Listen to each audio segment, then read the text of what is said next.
to Let's Play Crash Bandicoot Insane Trilogy, Crash Bandicoot Warped Insane Edition. You're probably wondering what in the heck I'm doing all the way back in the first warp room. First warp room. Went back and got some relics off screen, just for the heck of it. Good way to pass the time. I accidentally got a Platinum in Orient Express, though. Great way to start off this session, I think. I wish I could have showed it. Wish I could have showed that off, honestly, but it is what it is. Things happen, you know. But last time we took care of the first warp room, first two levels of warp room 2, and we're gonna finish off warp room 2. Make a good headway into warp room 3. I'm not gonna spoil much, but we're gonna make a good headway into that one. But we're gonna start off with Hog Ride. Now, if you remember the Hog levels from Crash 1, you might get some flashbacks, but it may not be the Hog you're thinking of.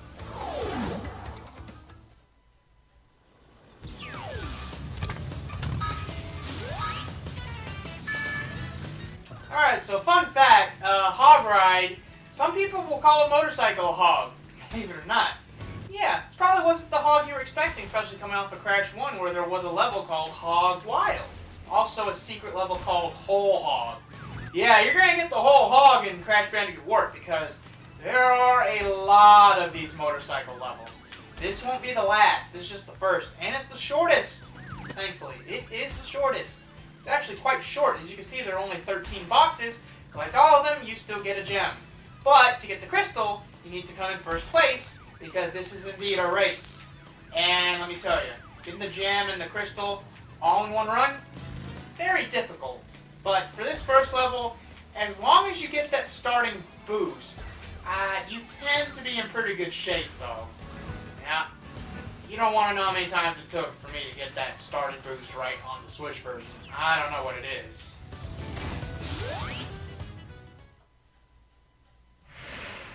G'day, mates. Dingodile's the name. And Uka and Cortex gave me orders to bring the crystal to them during the Ice Ages. So give me the goods and shove off, or I'll roast yous. Well, that seemed like a new face for the series. Yeah, much like Crash 2, the first boss is a returning boss from the previous game, but the second boss is a completely new face. In Crash 2, the new face was the Komodo brothers. This time around, we get someone by the name of Dingodile. Just this little obscure Crash Bandicoot character.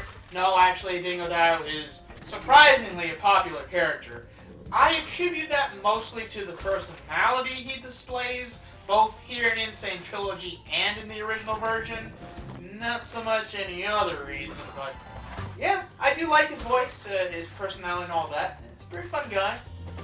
Somewhat exaggerated, just somewhat, in terms of the praise and whatnot, but I think he's a fine enough boss. You know, plenty of personality. A lot more personality than a lot of the bosses we ran into in Crash 1. That I can say without, I like Koala Kong and everything, but dude doesn't have that much personality beyond, you know, being a large, muscular koala that does grunt work for old Cortex, you know. But welcome to Tomb Time. This is the first Egyptian level in Crash Bandicoot Warped.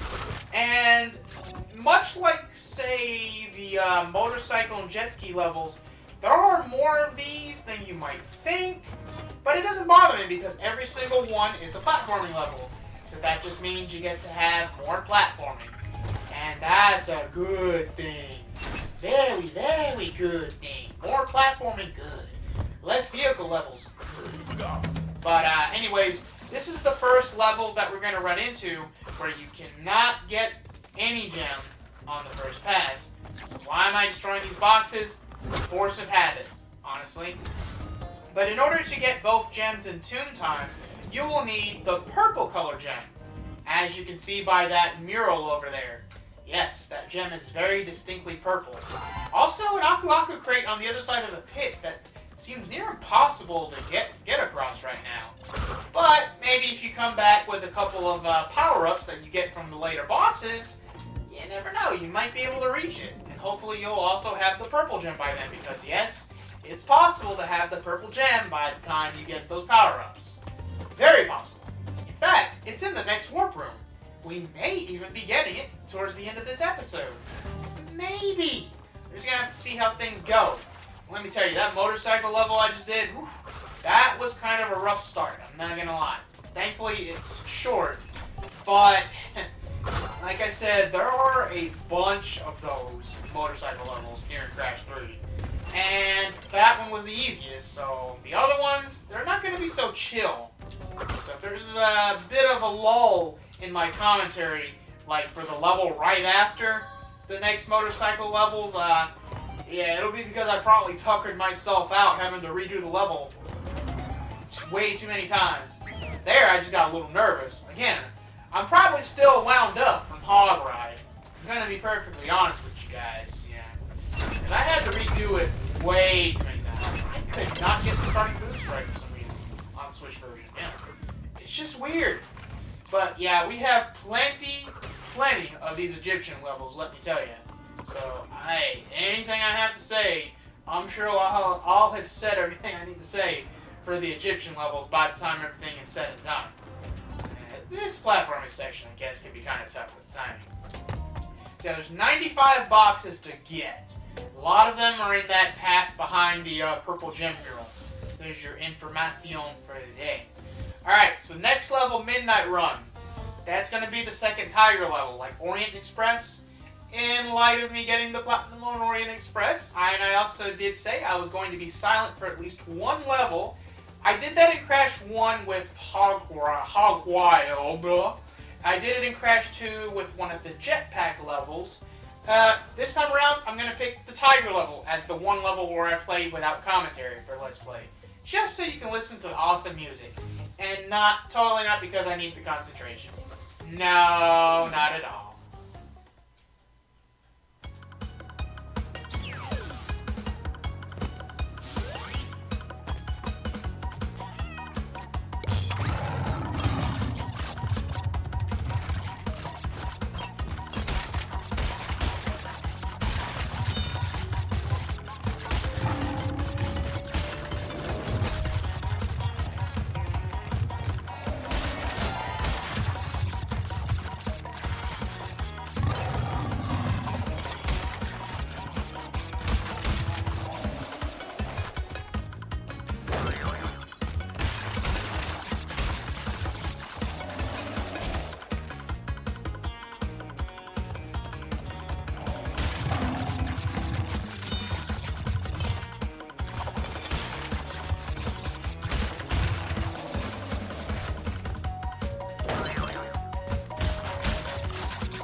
Lower box count for you.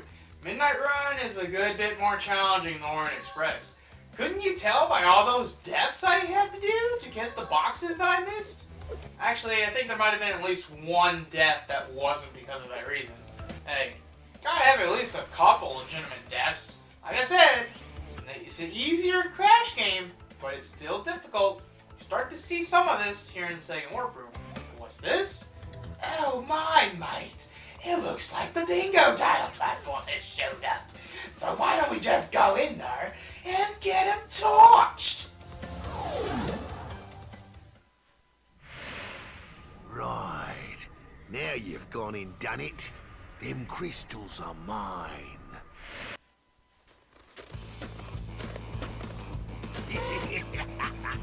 Break out the butter.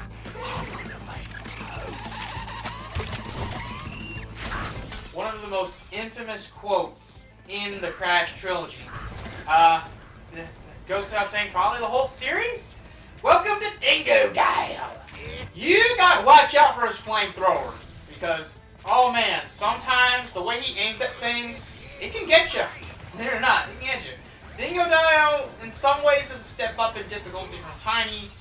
In some ways, maybe not, though. I mean, it's not like you have to deal with a ferocious onslaught of lions and whatnot. So, maybe in that sense, it's easier, but he does shoot all of his flame projectiles at you, from above or even towards you. Now look how shaky he was there. He's really trying to fake me out. But, I don't think it's gonna work unless he just shoots completely far away from where I was. Good lord. It is possible to jump over the glaciers. It's tough, but it is possible. Actually, it might not be possible right now because of the current status of Crash. Might actually be possible after we get the next power-up from Dingo Dial then, which will make repeat boss fights with him easier, I guess, which is kind of funny to think about. Maybe that's why he was holding the power-up hostage. It's a good possibility, but 3 hits and you're out, mate! Mate, no worries. You'll soon be up against much worse. Oh boy, that is an ominous sounding quote. But we're only just starting this episode. And your reward? A double jump. Yeah, not every 3D platformer has to have a double jump. They decided to add this in partway into the 3rd game. This is a game changer, to say the least. This is going to change the game quite a bit. You will see. Alrighty, now that we've finished off Dingo Dial, we're ready to move on to Warp Room 3. And this is the first Warp Room where Crash 3 really starts to show itself, for better or for worse. Got a Chinese theme. Sorry to say there's no more of those tiger levels though, so the Chinese theme for a Warp Room seems a little late, don't you know? Alright, so what we got here? Dynamite! Oh, that's another dinosaur level. I love those.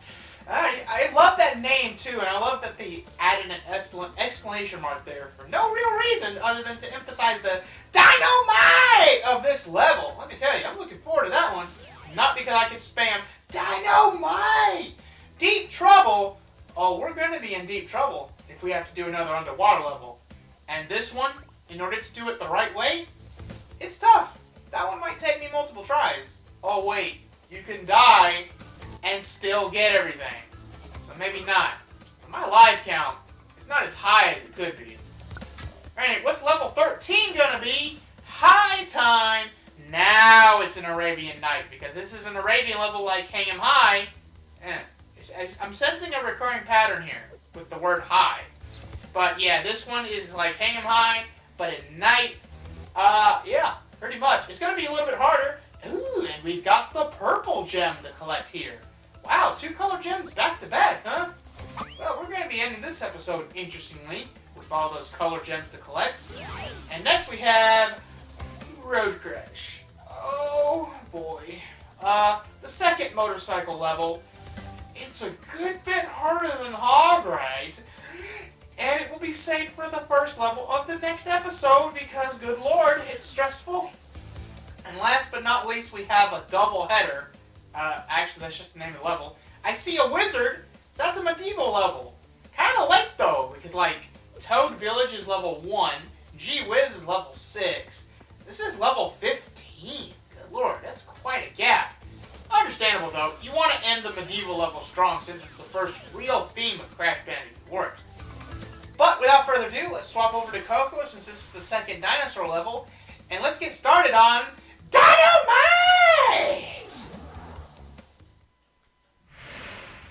Well, haven't we gotten far for a pair of fuzzy marsupials?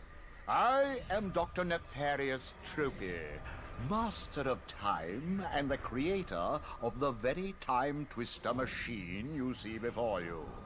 Uka Uka and Dr. Cortex have sent me to end this little charade, so you won't be leaving my area with the crystals. I swear it. That Dr. Entropy, he's quite an intimidating fellow, let me tell you. More importantly, though, welcome to Dynamite! I'll try not to spam that more necessary. This is another level like Tomb Time where you're not going to be able to get everything on the first visit. There are 112 boxes, though. It's quite a lot of box to get. Also, a new enemy, Crash Fish, because supposedly, in this universe, Bandicoots may have evolved from fishes. Or, you know, it could just be a grand coincidence because we have to keep in mind that Crash is technically a mutated Bandicoot. So, yeah, it might just be a coincidence, you know, similar color schemes and body shapes. It might just be a weird cross between a mammal and a fish. It just might be one of those kind of situations. But I will say, the resemblance is, it's pretty uncanny. I can say that much. Kind of funny we're fighting them off with Coco, though. And, ooh, that's a nice looking egg there. You know what? I could probably go for an omelet. I'm just gonna... Oh.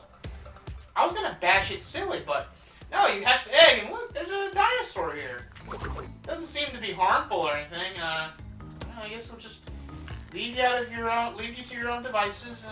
These boxes here. I am reminded of something, though. It's been a very long time, but I seem to remember another dinosaur. Kind of has a similar color scheme to this guy. And I have an instinct. Oh, snap. We Super Mario World up in here, right in the dinosaur. What is this? Let me tell you. This is really freaking cool. That you can just ride a dinosaur just like you can with Yoshi and Mario in Super Mario World.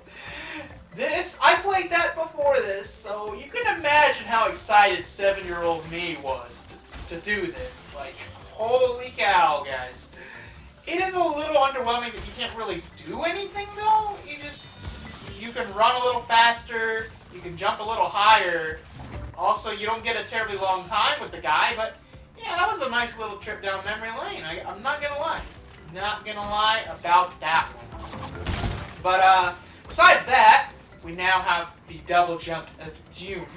And if you double jump, again, you can't do a body slam. You can only do a body slam from a single jump. You can't even do a crouch jump. But you can do a crouch and a double jump. You can do all that stuff, at the very least. Keep this in mind, because as we unlock more power-ups, the next power-up at least, even more movement will be added for Crash and Coco, which makes the gameplay all the more intriguing, especially when you're going for the time trial relics and all that. As for escaping from a Triceratops, well, double jump ain't gonna help too much. Especially when you run into a pterodactyl and it carries you off by the ponytail. That looked pretty painful. Also, I skipped the bonus room because, yeah, you can't get everything, so why do the bonus room, alright? Keep the pterodactyls in mind because there's a secret route in Dynamite, obviously. The implication because you have 2 gems and you can't get any of them on the first visit. In that secret route, I'm not gonna say exit, secret route, if you let yourself get hit by a pterodactyl, it may not kill you. It may actually do something different. In case I don't show that off, most likely I won't, keep that in mind. You need the yellow gem from Hang'em High's secret route. Man, that's a mess. You gotta get a gem from a secret route of another level, and then there's like a secret within the secret route. Yeah, funny how things work out like that, huh? But yeah, this Triceratops chase can be pretty tough because you need to worry about the pterodactyls. You gotta worry about the Triceratops, obviously. You gotta worry about the lava. And the lava's coming at you from the front. I mean, they serve the same purpose as the bottomless pits from the boulder levels and whatnot. And since this is the last Triceratops chase, it only makes sense that it would be kind of hard, right? I mean, you don't want it to be as easy as the other ones arguably were. I swear some of it is like hit detection though, because I don't feel like I'm that close to the lava, yet I'm still getting hit anyway. And it's kind of weird how it works. But double jump can help out in a pinch. You don't really get as much vertical ascension if you're double jumping forward though, especially when you're trying to run from a Triceratops and you're trying to maintain some sort of speed. And thankfully you don't have to worry about boxes, not just because you don't have to get them right now, but the Triceratops does a pretty decent job of getting the boxes too. So there is that. So welcome to Deep Trouble, the second underwater level, and thankfully, unlike some of the other level types, underwater levels, not really spam. I gotta be honest. We had Under Pressure, which is a simple underwater level, and we have Deep Trouble, and that's it. That's it, Chief. I'm telling you, but they're gonna go all out here. There's a reason that this is saved for the third warp room. They go all out here. All of the difficulty, pretty much most of it, for these types of levels comes from Deep Trouble. So here's something that you probably have heard before. This is a level where, in order to get both of the gems, you have to pretty much get both of them in one run. Because in the route to get the red gem, there are some boxes. And there's also mines. I blew myself up. I loused it up. But that's just a taste of the difficulty that you're going to experience with Deep Trouble. And getting the red gem, that adds another layer because you think you're going to be at the end of the level. And then it doesn't end. Because, let me tell you about that. But at least you get to start with the, whatever this thing's called, the water ski. I mean, is it really the water ski? I mean, isn't the jet ski? You know, there's the jet ski, and then there's the water ski, and then there's the water bike from Crash 2. I don't know, I'm starting to get mixed up with all these vehicles, man. And there's a few less boxes in general to collect compared to Under Pressure. They're just more spread out. Oh, and Aku Aku, you definitely want as many of those as you can. And now we've got propeller blades. You're probably wondering what those do. If you get hit by them, they'll suck you in. Literally, like if you flush a toilet, it'll suck Crash in like that. Basically, I guess Crash is trash in that sense. So, you know, got more of these tunnels, but there's pufferfish in them this time. I don't think there were pufferfish in the tunnels in Under Pressure. Make liberal use of checkpoints. They did a pretty decent job with those. But yeah, I would say that levels like this and to a lesser degree like the motorcycle levels and stuff are the first really challenging levels you're going to run into in Crash Bandicoot Warped. And I've already died once in this level. Okay, so keep this in mind. Here's a clear box. I mean, it's not really a box, but it's the framing of a box. So you know there's a box there, but you gotta find a metal crate with an exclamation mark on it to make it actually exist. Kind of funny how that works out. So we're gonna have to proceed a little bit further in the level. We're actually almost at the end gate, believe it or not. But we still got a little ways to go. Time yourself, the pufferfish. We're gonna leave that checkpoint there for now. Because now that we're back with the water, God, a submarine? Can't really call it that. The skiff. We're gonna call you the skiff, Skiffy. All right, we're gonna call you Skiffy because he's a spiffy, skiffy, and very helpful. Really makes these underwater levels fun. I'm gotta be honest. If this didn't exist, I would have a tough time even tolerating these levels. Probably. All right, gotta mind my timing because I don't want to lose the water Skiffy. I don't want to lose my Skiffy. Oh boy. You can destroy nitro carrots with Skiffy, but gotta. Actually, no, I don't think we need it anymore. Alright. So you get to the end, you get the explanation box, there's the exit, but you only have 52 of 83 crates. So we gotta backtrack. Oh man, favorite thing to do in the Crash series, backtracking. Oh man. At least you're not backtracking against the camera though. So it's not as bad to backtrack in 2D like it is in 3D. Well, it's not bad to backtrack in 3D if you actually have a normal 3D game camera. Which is understandable because Crash, you know, it came out so early. The first Crash Bandicoot came out so early that, in retrospect, it really was kind of a transitional game for the industry, coming from primarily 2D games to something 3D. And I really feel like the original Crash, as well as the sequels, have eased in people to go from 2D to 3D that much easier. You know what I mean? And that's cool. It really is cool. And yeah, I did play the original Crash before the other two back in the day, so I guess it was kind of a transitional thing for younger me as well. So yeah, a lot of Nitro boxes here. Oh boy, and we don't have a Skiffy to knock him out. You gotta time yourself here. Thankfully, touching the blades won't hit you. You think that's how it would work, but no. Of course, if you touch the TNT will blow you up. It's really hard to time it where you can, get the boxes and not get hit by the TNT, I find. Gotta tread through the Nitro crates again. Good lord. Yeah, it's really hard to stay exactly still in the underwater levels. And if you touch the shark, you just touch the shark and that's it. Okay, I guess you can just touch the TNT. I don't think I've ever really done that. I usually just try to spin through, but thinking about it, that is really risky. Got another shark, trying to hide in the seaweed. Yeah. Another shark, again, seaweed, got you. Yeah, this can be very tense. I think we're at the end, though. The last onslaught of blades, yep. Alright, here's where the green box is. That gets the Nitro, clear gem, and red gem. Oh boy. Didn't lose anywhere near as many lives as I thought I would. Gotta be honest. So, you pesky little rats aren't going to back off, eh? Just you continue to gather crystals and see what I do. So welcome back to Arabian Night! And this time it actually is night. Welcome to High Time, one of my favorite levels in the game, honestly. Thinking about maybe there is another one later on that I might like a little more, but that one can also be kind of painful. So we're starting off with a new gimmick. We have fire throwers coming out from the windows. I guess I kind of dig it. Interesting lighting going on here, because it's at night. There's like a lot of lighting going on.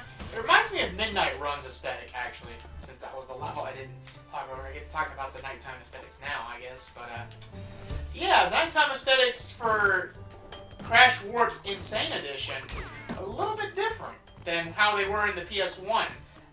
This level in the PS1 version was really blue. Like, really blue. Not a lot of black, just mostly blue. Which I dig. Blue is my favorite color, so that didn't bother me at all. But, I mean, there's a lot more to the nighttime than the color blue. Or even the color black, really, when you think about it. But yeah, the fire throwers can be tricky, especially if you're trying to go through this level really fast. Like you're in a time trial setting of some sort. Actually, I find that the time trial in High Time is probably one of the hardest in, well, I don't know if that holds true still in Insane, but at least in the original. The, trying to get the Platinum Relic in High Time is one of the hardest. I do remember that much. Sometimes when it comes to the time trials, you'll have levels that are easy to get to the end, but are difficult to get a good time on. And there's also levels that are easy to get a good time on, but are difficult to actually finish. I can think of at least one example of the latter. And it's actually a level like this. It's actually the next Arabian level. We won't be seeing it for a little while, though. Because, I think it's in the final warp room. And we're still only roughly halfway through this warp room. I count the bosses as levels in a way. So, if we count the boss for this warp room, gee, I wonder who it's going to be. 6 levels. We beat this, we'll be halfway through warp room 3, roughly.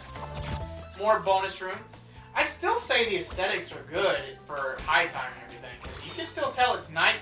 But I guess they wanted to brighten up a little bit, because I can understand that with some levels. Like, there are levels in the other Crash games, and maybe even Crash 3 as well, where in the PS1 version, there was a lot of pitch blackness going on. And that made it very hard for players to see anything, obviously. Doubly so if you're vision impaired or anything like that, God forbid. But for the Insane Trilogy, whenever you have levels like that now, there's always at least some sort of lighting boost, I find. Like, you compare Crash 2's, like, Totally Bare, for example. You compare the Insane version of Totally Bare to the original version, it's almost like night and day, which is funny to say because, you know, nighttime and the daytime theme and all that, but yeah. Look up screenshots on your own time and make the comparisons on your own, and you may find yourself agreeing with me on that. So, this is the first level in Crash 3 where there's a death route. What you need to do is you need to go through the whole level up to the death route without losing a life. Once you touch a death route platform, though, you can lose as many lives as you need to in the main level. Thankfully. And we do have the double jump, which should make certain acrobatics a lot easier to handle. Pretty good timing on that. Just be careful with the fire throwers. That's a lot of what you're going to be seeing in this deck. Wumper Fruit. I don't think there's going to be any bosses, thankfully. So this is one of those death routes where you only really have to worry about collecting a gem. And it's a lot more tolerable if you just take your time and you're not in a hurry. Although these monkeys can sometimes be a little finicky with the hitbox. It was true even in the PS1 version because it's something to do with the pots, maybe. Oh, well. Lost a life there. Weird stuff with the genie. But good thing there's a checkpoint right before the death route. So that definitely helps. So let's grab Aqua again and we'll be right back at it. Don't you know? But yeah. The death routes are challenging, of course, so if it takes you a couple tries to do one, it's no big deal. But with this one, with the purple gem, you can get the purple gem and there's going to be an exit portal at the end. So you can exit if you want to, thankfully. It's not one of those where you have to continue the level afterwards. But what I'm going to do is that I'm going to die after I get the purple gem, because that'll warp me back to the checkpoint. We could do the rest of the main level. Let me see if I can wait a little bit for a better timing with the monkey. No, what? Actually, that did look slightly better. Honestly, oh god. That's what I'm talking about. Sometimes the monkeys will go in one hit, and sometimes they'll be a little rambunctious. Alright, we made the jump that time. I usually do this first try, but sometimes I have bad days. Everybody has bad days, you know. Got another hanging grate section. Scorpion carpet. Oh god, it looked like I was on the edge there. Alright. Oh boy. Fire throwing, and we gotta wait on a carpet. Perfect ingredients for disaster. Sure. Well, maybe we can make something work. Yeah. Fire throwers do seem to take their time a bit. So fittingly, the fire throwers wear purple robes, and we collected the purple gem. Alright. There's the exit portal if you're doing this like second time or something, but gotta get back on the main route. Gotta finish off high time. Rest of it shouldn't be as painful as that death route. Alright. Yeah, get these boxes. There's only a few boxes left. I do like bouncing off of the carpets though. It's really satisfying. Especially in a time trial setting. Because if you hold down the jump button, you'll actually jump higher off the carpets sometimes. Or most of the time, I should say. And, yeah, you can jump through some of the carpets, at least these ones. Yeah. When you're trying to do the time trial for high time, I find it, honestly, even if it is tough to get that platinum, it's pretty fun to keep replaying it over and over. And getting, like, a little closer and closer every time. Really cool. I wonder if I can use the super body slam to my advantage here. Yep. Hey, we found a use for the super body slam. You can kill that monkey. I guess, if you didn't accidentally kill it earlier, I suppose. Oh, I think we've got another new enemy type coming up here. And this one, I could swear this one was in the death route, but evidently not. The death route was home to the fire throwers. Now we got sword tossers. Taking a page out of the Komodo Brothers book, I'm assuming. Actually, now that I think about it in retrospect, the Komodo Brothers had kind of an Arabian theme to them. So it makes you wonder why weren't they introduced in the Crash game that actually had Arabian themes going on. Yeah, funny how things work out there. We stand on this carpet, spin into that, almost a flame. Spin into that guy, get that buzz. Okay, this one I like a lot. You time it right, you can kill the monkey with the TNT. Usually works out pretty well. So that's 2 monkeys that got the boot this level, sadly. And I think I only died I only died on the death route, so that's pretty good. Very solid, for a run of the level. Get the scorpion, feeling like deja vu for some reason. And there we go!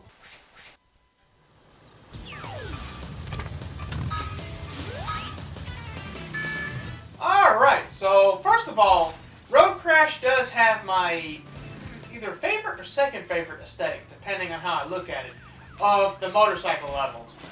It's also a good bit longer than Hog Ride. I wouldn't be surprised if this was at least twice as long. You also have 2 more cars you gotta outrace compared to Hog Ride, but they show up so early that it's not even funny. They aren't really a threat. You really are only worrying about 7 other racers. Point is, you still gotta get in first place to get the gem. Getting the gem and the crystal in one run is considered a pretty difficult task. A difficult task worthy of the difficulty of the other 2 Crash games. But, for the sake of the pacing of this Let's Play, save myself a bit of my sanity, pardon the pun, I will only be going for the crystal in case of emergencies. What I mean is, if I can get them both in one run, cool. But if I can't, well, crystal is really all that matters for the sake of the Let's Play. Oh god! But, since this is a longer racetrack, it gives you more time to actually get ahead of the other racers. So, depending on how you look at it, this could be easier or harder than Hog Ride. Hog Ride's a lot shorter though, so you could say that the pain is over with a lot quicker, maybe? Road Crash will also task you with a lot more turning, a lot more instances of turning, and you'll have to really weigh the pros and cons of, do you keep going forward with the speed boost, or do you slow down and maybe do some turns? Do you keep accelerating with the turn, or maybe you let off and go on the brakes for a little bit? That might help. But, I was trying to get in first place. Got the gem though, so gonna have to redo it. Alright, we're definitely gonna win the race this time. I'm gonna try anyway. Failed to start a boost, but that's alright.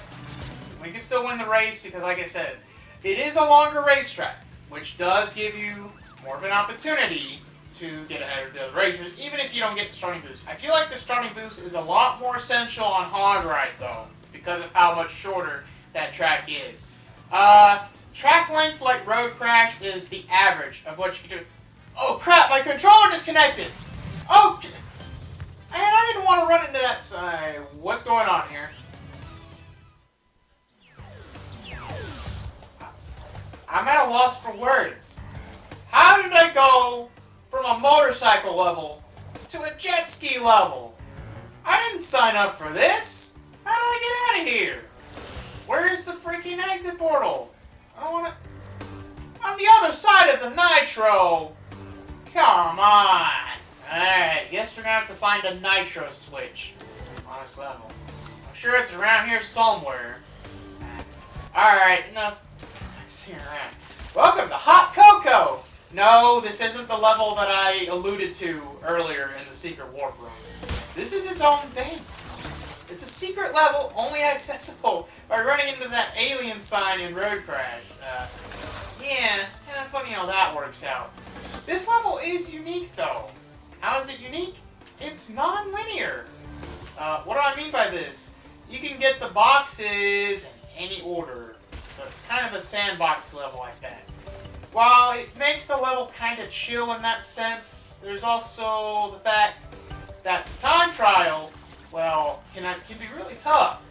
In the original PS1 release of Crash Bandicoot Warped, the time trial for Hot Cocoa was really easy to get. Like, it was basically a freebie. It was that easy. But in Insane, actually the PAL version of Crash Bandicoot Warped, the original, they fixed it. They fixed the time, quote-unquote fixed time trial to make it a lot more ridiculous. So that makes Hot Cocoa now one of the worst relics to go for when you're going for 100%. I don't want to have to come back to this level. So I'm going to try and get all the boxes. And yeah, you get to enjoy a little bonus that you may or may not have seen coming, because you don't have to do this level to get to the final boss. You know, you can still do the final boss, but you do got to do this to get the secret ending. So yeah, we get more jet ski, even though it's not what I asked for. But there's the nitro box, nitro crate. All right, let's try and knock this out. I still say the jet ski controls are inferior to PS1. I mean, they weren't great in the PS1 version, mind you, but I seem to remember them being a lot more tolerable than this. Yeah, it's really weird. Like, going forward, I find, is not too bad, but it's like I said, when it comes to turning, good lord, the turning is just weird and asinine in, say, Trilogy jet ski levels. Is that a box underneath the water? I'm going cuckoo bananas crazy. Please tell me I am going cuckoo banana crazy and there isn't a box under the water. I don't remember that being the case in Hot Cocoa. There's a bunch of that in the other levels. But not Hot Cocoa. Hot Cocoa is supposed to be like a refreshing cup of hot cocoa. How did that bomb not kill me? Good lord. Alright. I mean, there's plenty of checkpoint boxes, but figuring out the timing of when you should activate those boxes is probably the key to this level. And you know, this level isn't super huge, but because of the different kind of progression you can do, I'm going to try and get this one from an angle, because I really don't want to run into those bombs. Yeah, I think the forward acceleration stuff like that is just as fine as it was on the PS1. It's mostly when you get to the turning and everything like that, when I feel like the Insane Trilogy version of the jet ski kind of drops the ball. And I'm not sure why that's the case. I really don't. Alright, I think I got the box under the water. Actually, we're already at 58 boxes, dang. Alright, got this box over here. Bam. Alright, we got it. We got it. Good. I don't think I'm missing any more. Wait, what? Oh, checkpoint box went under the water. I was about to say, I didn't want to have another freak out moment, alright? Like a road crash. Kind of a happy coincidence that I wound up having to redo the race, huh? Okay. Was gonna get 9 boxes left. Not that many left. Alright. Yeah, I'm gonna try and do this. I don't think I've lost a life yet, so that's already a lot better than I normally do on Hot Cocoa, especially in the Insane version. Like, what's going on here? I mean, I don't want to fall to the bomb. Oh god. Maybe I actually have gotten used to the weird physics and controls of this version of the jet ski or something. I don't know, man. It may seem like I'm doing okay, but I do still think it's pretty weird. Alright, well, we have 3 boxes left, but I'm only seeing 1. It's right over there. Okay, I was actually not very optimistic about that jump, but somehow I made it. Alright. I'll deal. I would deal better if I can find those other 2 boxes that I'm missing. There's 2. 60. Oh, they're over here. Alright, exactly what I was looking for. Also, there's a shark. Oh boy, there's a shark! I'm out of here! Alright. Well, hey, at least I got the gem out of the way. And I wouldn't have to do the relic or time trial on screen anyway, even if I was, hypothetically, doing a 100% run. Hypothetically speaking. And I'm not saying I changed my mind or anything.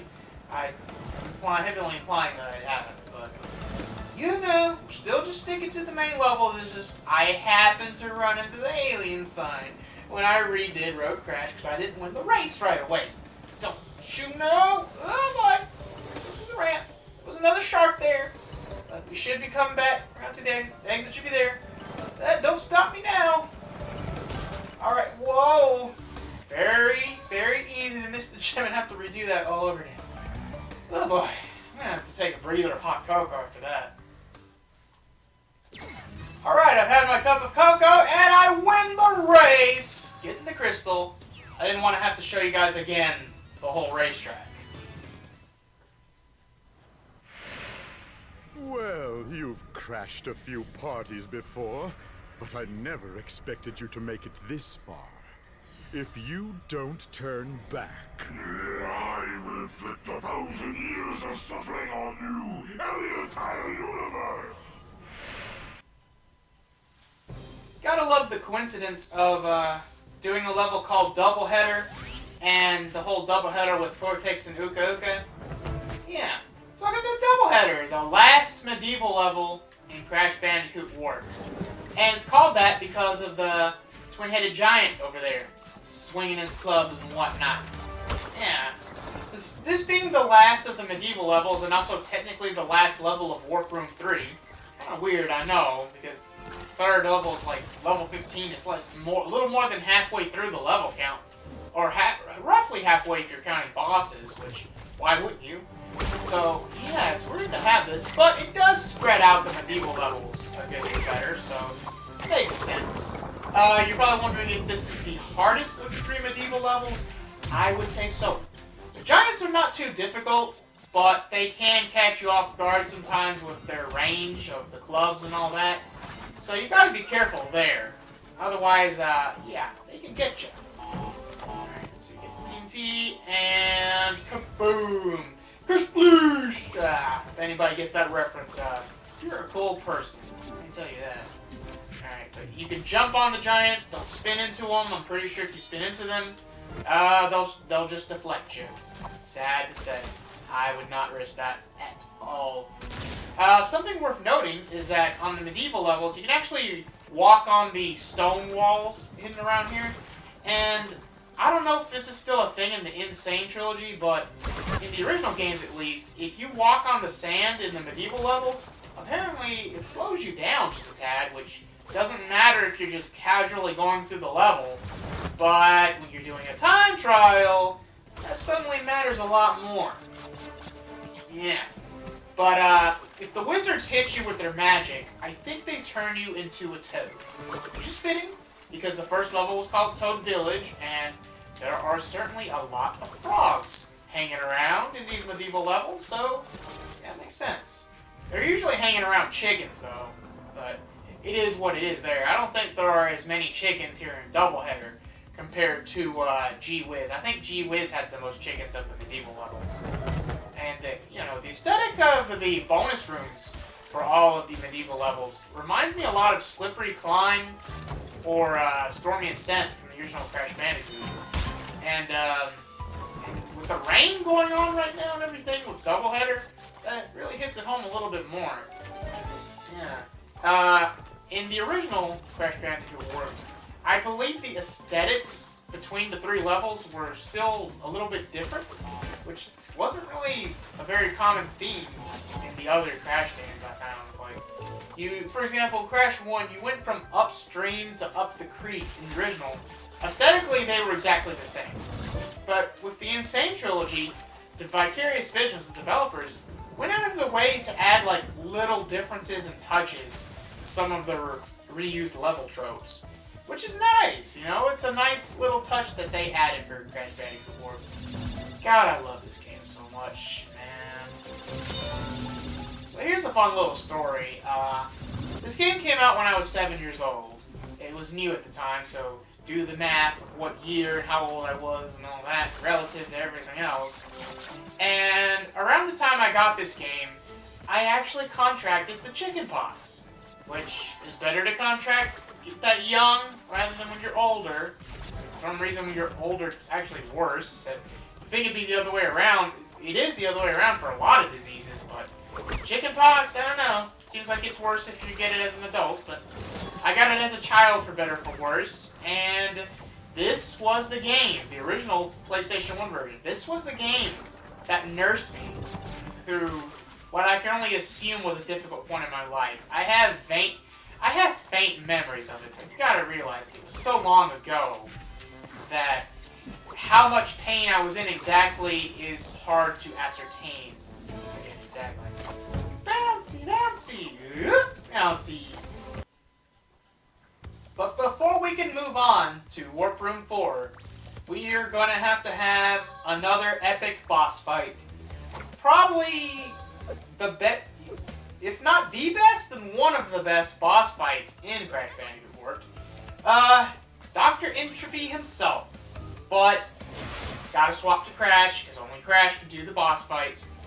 Fair trade, but this is a pretty good boss fight. I can't wait to dive into this slowly but surely. Ah, you little vermin are way too stupid to understand what you're getting yourselves into. This time, you've done it.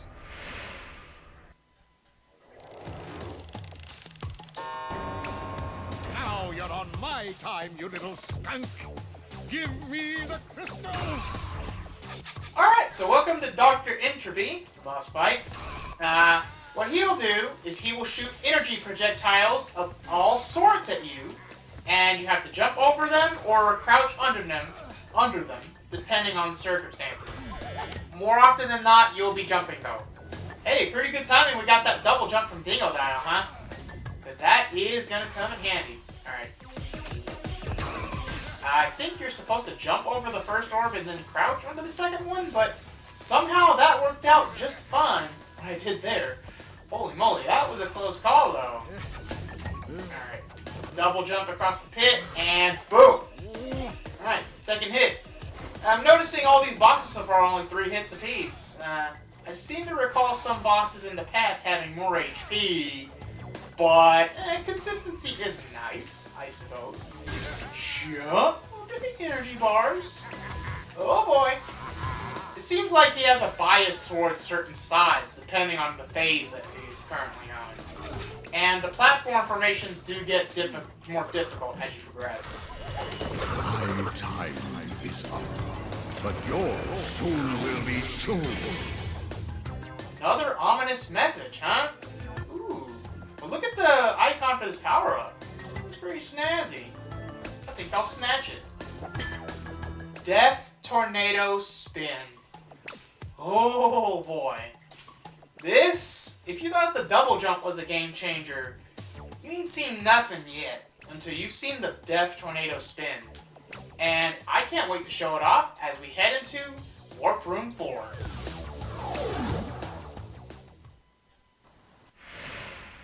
You insignificant morons! By defeating Entropy, you have placed us all in grave danger! Crash, Coco, you must realize that this time twister machine is very delicate. Without Dr. Entropy's constant care and control, who knows what it will do?